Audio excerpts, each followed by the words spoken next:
সবাইকে শুভেচ্ছা। সরকারি চাকরি প্রত্যাশীদের জন্য সুখবর। খাদ্য ও ভূমি অধিদপ্তরে বিশাল নিয়োগে সার্কুলার বের হয়েছে। এই পরীক্ষায় পাশ মার্ক নিশ্চিত করতে যে টপিকগুলো পড়তে হবে সেগুলো নিয়ে আজকে আলোচনা করব। এটা প্রাইমারি ও নিবন্ধন প্রার্থীদের জন্য খুবই গুরুত্বপূর্ণ। আমরা আলোচনা চলে যাই। আমরা শুরুতে দেখতে পাচ্ছি বাংলা। বাংলা থেকে যে টপিকগুলো গুরুত্ব সহকারে পড়তে হবে, বাগধারা, এক কথায় প্রকাশ, সন্ধি বিচ্ছেদ, বানান শুদ্ধিকরণ, সমার্থক শব্দ, বিপরীত শব্দ, সমাস, কারক ও বিভক্তি। এগুলো 99% গুরুত্বপূর্ণ। ব্যাকরণ থেকে এই টপিকগুলো থেকে প্রশ্ন আসবেই। এরপর আমরা পদ দেখতে পারি, পারিভাষিক শব্দ, লিঙ্গান্তর, পত্র, দরখাস্ত। এগুলো 95%, এগুলো আসার সম্ভাবনা। এইগুলো সবগুলো টপিক গুরুত্বপূর্ণ, সবগুলো টপিকই পড়তে হবে। আর যদি আমরা সাহিত্য সাইডটা একটু দেখি, সাহিত্য সাইডে 99% যেগুলো গুরুত্বপূর্ণ সেগুলো আমরা দেখতে পারি। যেমন মুক্তিযুদ্ধ ভাষা আন্দোলন ভিত্তিক, অর্থাৎ মুক্তিযুদ্ধ ভাষা আন্দোলন ভিত্তিক সবসময় একটি গুরুত্বপূর্ণ টপিক।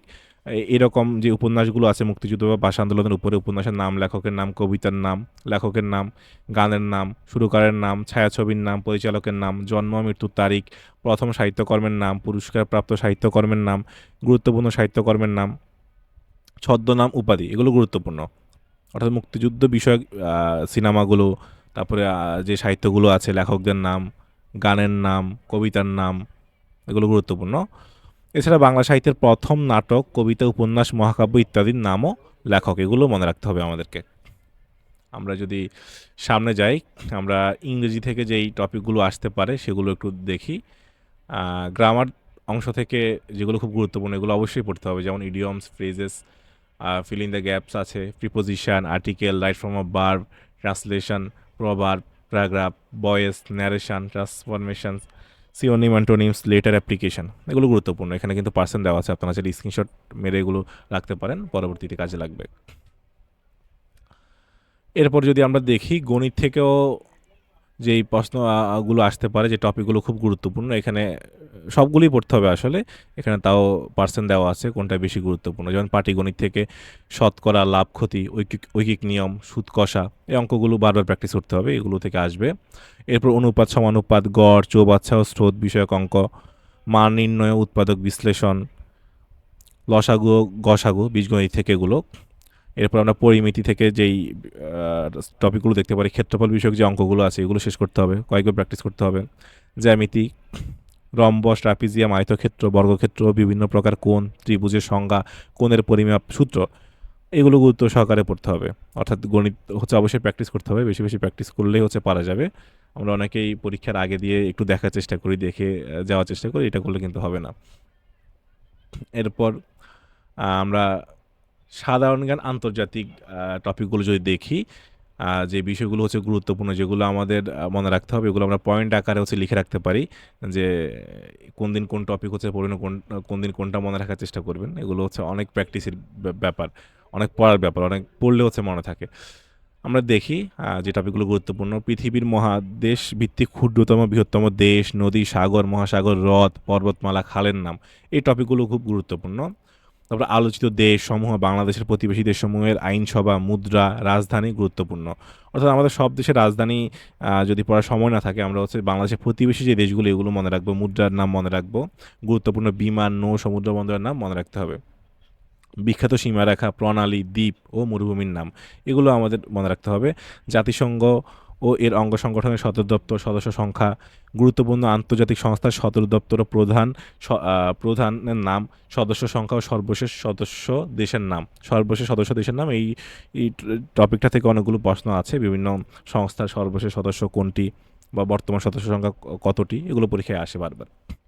এরপর বিশ্বের দীর্ঘতম, ক্ষুদ্রতম, গভীরতম, উচ্চতম বিভিন্ন বিষয়ের প্রশ্ন, এই টপিকগুলো ইম্পর্ট্যান্ট, এগুলো অবশ্যই বারবার পড়ে মনে রাখতে হবে। এরপর আমরা যদি একটু বাংলাদেশ সাইডটা একটু দেখি, সাধারণ জ্ঞানের যেগুলো খুবই গুরুত্বপূর্ণ, অর্থাৎ এখানে যেই টপিকগুলো দেওয়া আছে আপনারা চাইলে এগুলো স্ক্রিনশটও নিয়ে রাখতে পারেন, পরবর্তীতে আপনাদের কাজে লাগবে, পড়ার ক্ষেত্রে সুবিধা হবে। আমরা দেখতে পাচ্ছি সাধারণ জ্ঞানের বাংলাদেশ বিষয়গুলি থেকে যে এই টপিকগুলো গুরুত্বপূর্ণ, যেমন বাংলাদেশের সীমানা ও আয়তন, জাতীয় পতাকা, জাতীয় প্রতীক, সীমান্তবর্তী স্থান ও জেলা বিষয়ক প্রশ্নগুলো। বাংলাদেশের ভাষা আন্দোলন, মুক্তিযুদ্ধ, বীরশ্রেষ্ঠ সংবিধান, সংবিধানের সংশোধনী, সাংবিধানিক পদ, জাতীয় সংসদ বিষয়ক প্রশ্ন, বাংলাদেশের গুরুত্বপূর্ণ দ্বীপ, পর্বত, বিভিন্ন স্থানের প্রাচীন ও ভৌগোলিক নাম, সুন্দরবন, নদী বন্দর ও স্থলবন্দরের নাম, বাংলাদেশের গুরুত্বপূর্ণ নদ-নদীর নাম ও এর সংযোগস্থল, প্রবেশস্থল, বাংলাদেশের প্রথম বৃহত্তম, ক্ষুদ্রতম, উষ্ণতম, শীতলতম বিষয়ক প্রশ্নগুলো আসতে পারে।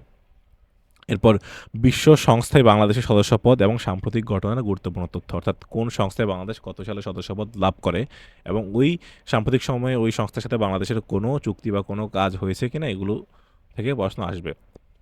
বাংলাদেশের গুরুত্বপূর্ণ ভাস্কর্য, ভাস্কর ও স্থাপনা ও স্থপতির নাম, এগুলো থেকে প্রত্যেক পরীক্ষায় প্রত্যেক জায়গায় প্রশ্ন হয়, এখান থেকেও আসতে পারে, খুবই গুরুত্বপূর্ণ।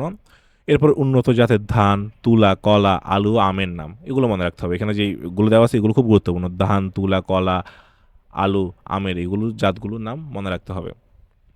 এরপর বঙ্গবন্ধু শেখ মুজিবুর রহমান সম্পর্কে এখানে দেওয়া আছে। যদিও বর্তমান প্রেক্ষাপটে এই টপিক থেকে প্রশ্ন আসে কিনা আমি বলতে পারছি না। এরপর বাংলাদেশের বিখ্যাত হাওর ও বিলের নাম, এগুলো অবশ্যই মনে রাখতে হবে, এগুলো অবশ্যই পড়তে হবে। এরপর আমরা যদি দেখি আরও কিছু টপিক আছে বাংলাদেশ বিষয়াবলী থেকে যেগুলো আমাদের মনে রাখতে হবে। আম, এগুলো বাংলাদেশের প্রাচীন জনপদ ও উপজাতির নাম, এগুলো আমাদের মনে রাখতে হবে। বাংলাদেশের বিখ্যাত স্থান, ব্যক্তি, চিত্রকর্ম, আবিষ্কার, খেলায় উল্লেখযোগ্য অর্জন বিষয়ক প্রশ্ন, বাংলাদেশের মাথাপিছু আয়, বাজেট ও অর্থনৈতিক সমীক্ষার উল্লেখযোগ্য তথ্য, বাংলাদেশের আন্তর্জাতিক সংস্থার সদর দপ্তর, গুরুত্বপূর্ণ চুক্তি বিষয়ক প্রশ্ন।